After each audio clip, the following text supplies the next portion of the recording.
Hello,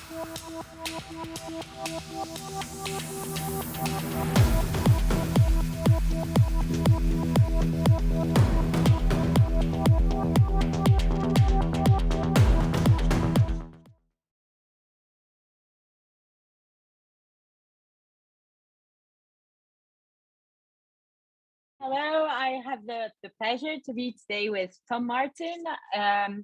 We're going to discuss. I'm doing this on behalf of my friend Jose Maria from Derecho Práctico. And so it's a real pleasure to have you with us today, Tom. It's early for you. We've met actually quite some, I was trying to remember, it was quite some years ago already, in the pre-COVID era, when everyone was traveling around the world for legal tech conferences and things like that. So yeah, I'm not sure how many years ago it was in London. So Tom, in Spain, I guess that's not many of us have the pleasure to know you. So we would be very interested in knowing a bit about you. Then we will go to why we're having you here in this interview. But first, I know that you've been working as such as a lawyer from 1998 until 26. And then you built Lawdroid in 2012, if I'm not mistaken. That's the notes I have. So explain us, please, what has been your journey from being I don't know if you've ever been traditional, but from traditional lawyering to building legal tech. Tell us about yourself, Tom. I'm happy to do so, and that could be a very long story, so I'll try to cut it down. But thank you so much, Laura and Jose, for having me on. I really appreciate it. We did meet, I think it was 2018, and which seems like ages ago. Yeah. And no, it's been a pleasure because we definitely interact on social media, and that's the way people keep in touch nowadays.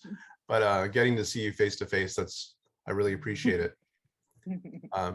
And also, like, having had COVID and having been in isolation for a couple of weeks, it's nice to see a friendly face. Yeah, it is. But I'm completely recovered from that, feeling better. But to talk a little bit about where I've come from.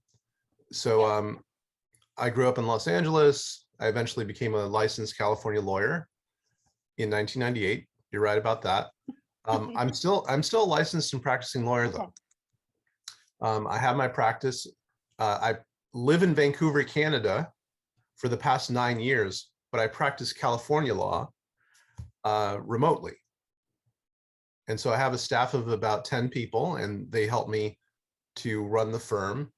And at this point, after 16 years of having the firm, I have great people, and I delegate a lot of what I need to do. So I just manage it on a high level, and it gives me the freedom to pursue things like Lawdroid. And yeah, so Lawdroid was in about 2016 that I founded it. And initially I was just really impressed by Joshua Browder from England at the time, who I think was only 17, and he created this chatbot to appeal to parking tickets. And the idea of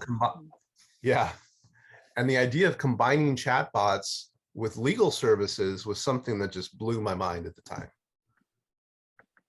And so I felt I really needed to dedicate my energies to that. And so Lawdroid is a chatbot automation company that brings that technology to everyone.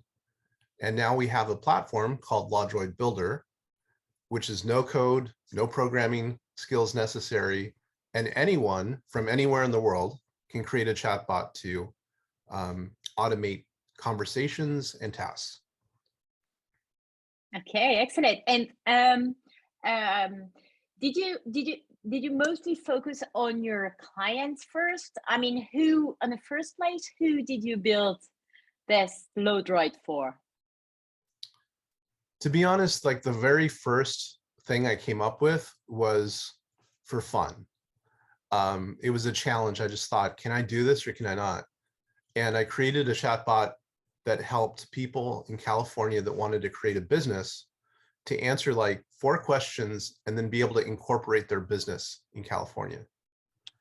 So that was a challenge at the time. But yes, I've used this technology for helping, helping my own firm, working with clients, working with leads. It helps a lot when you have a lot of people to talk to and all of them are interested in your business. They all have the same kinds of questions and you don't want to spend a lot of time talking to every single person, answering the same questions over and over and over again, which I'm sure is pretty common everywhere. Yes, exactly. Indeed. And now, who are your clients now? So my clients now are court systems, legal aid organizations. In the US, in Canada, where? So we have been working with the courts in New Orleans. Okay. And also in Tennessee. And we also work with the state government in Tennessee with their Workers' Compensation Bureau. So for injured workers, we help to automate the ability of workers to get claims filed. And we also work with several legal aid organizations to help them with their outreach to people that can't afford lawyers. So that's a real obvious problem. You have, one lawyer that could only help so many people at one time. And when it's legal aid, that you have thousands and thousands of people that need help. So we help them to scale up so that they can help thousands of people at the same time. And we also help law firms, solo and small law firms, and also large law firms. Like we recently launched a proof of concept chatbot with Fasken, which is an international law firm, to create a non-disclosure agreement for their clients to help them, help the clients get started quick, but also Fasken doesn't have to do that each time on their own. Okay, excellent. And what about languages with the bots? So the great thing about a bot is that it can utilize computer technology for translation. Now that's always not perfect, as we know. Google Translate is okay. So because we're putting together a static script that it's working off of, we can get that translation perfect. And then each time, So one of our bots called Renter Defender, which provides people with landlord-tenant advice, it's bilingual. So at the very beginning, they choose, do they want to talk in English or Spanish? And they pick Spanish, and the entire conversation is held in Spanish. And we also have voice synthesis, so we could even have a chatbot speaking Spanish to you. Okay. Which is pretty cool. And how is this? I guess this is kind of the normal evolution, having a voice bot on top of the text bot. What is most demanded now? Is voice taking over on the region and the chatbot, or not that much? It is, but I think most people prefer text right now. It is an evolution. And what I mean by that is, at first, I think we all feel with technology that at the very beginning, it feels a little weird, like doing everything on our phone, in 1990, it was hard to type in a text, and over time it becomes super easy. It's the same thing with any technology, and the same thing with chatbots. At the beginning, it felt awkward. What am I going to use this thing for? Why am I talking to a chatbot? It sounds, it's a dumb machine. It's not. But these things are evolving. Chatbots now can even analyze what you're saying to understand if you're in a good mood or a bad mood. Yeah. And one thing I'm really excited about right now that we're experimenting with is putting a digital face, like a human face, onto our chatbots so that it looks like a real person.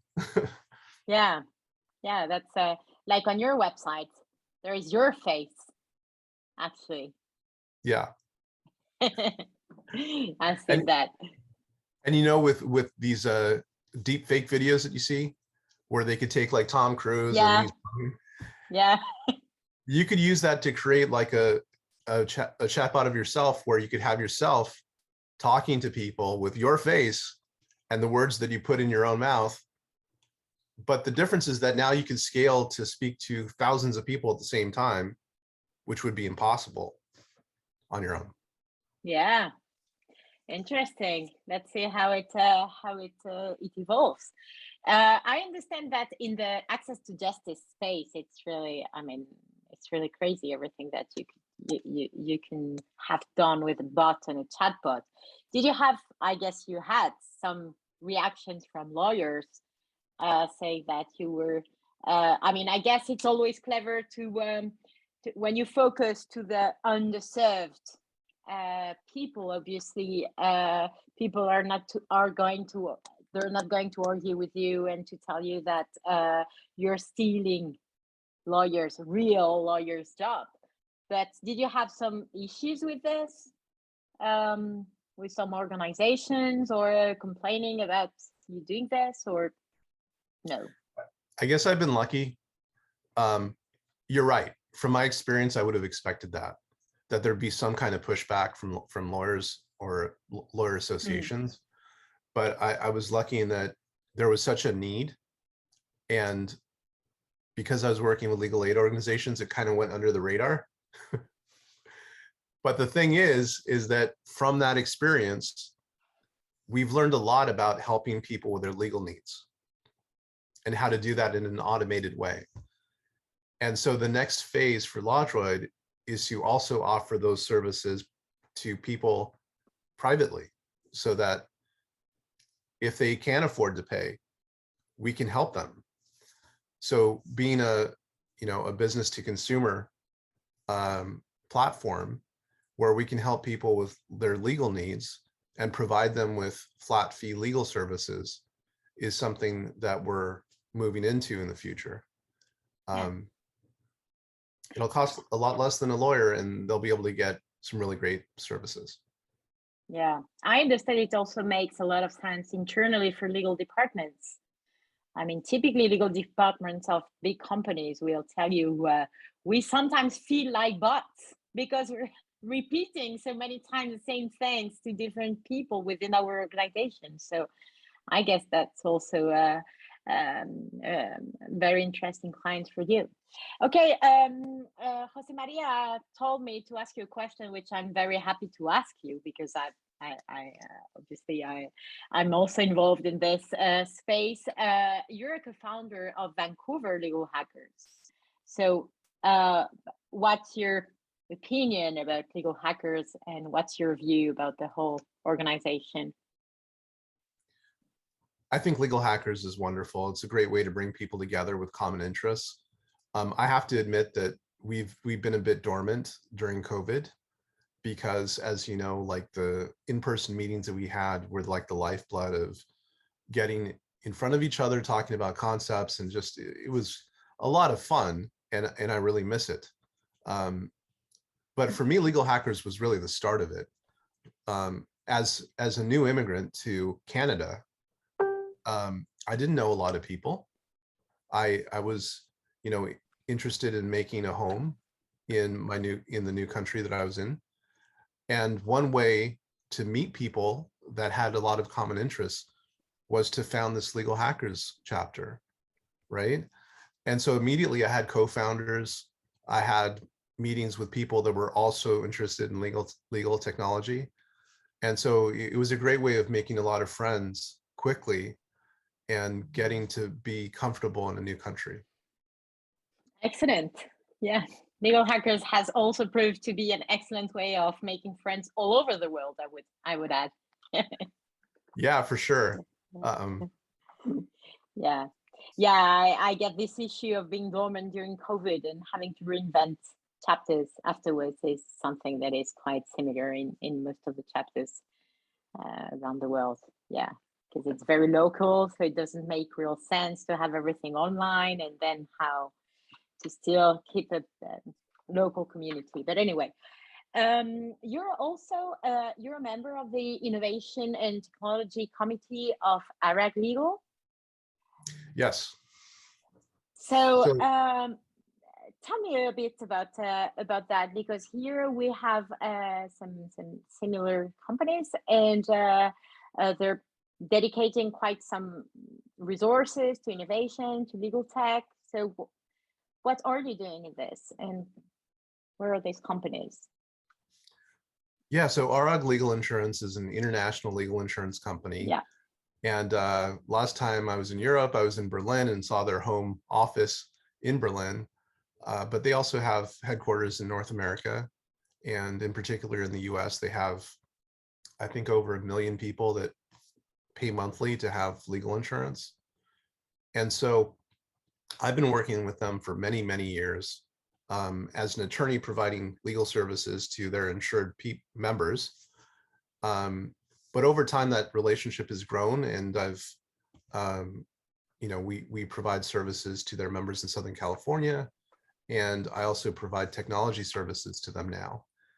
And as part of that, I've been on their committee for technology and innovation, and sharing, what I know about chatbots and other types of technology to help them be more efficient and handle and help more people. So are they currently using or adapting Lawdroid? Yeah, so one of my enterprise clients is ARAG Legal Insurance, and I can't go into a lot of detail because it's private business information. But I do help them to scale, to help answer the needs of their attorney network. So for that 1 million+ membership that they have a network of attorneys, about 12,000 attorneys that service those clients. And so that ARAG needs to communicate with those 12,000 attorneys, and to be able to do that at scale is very helpful to them.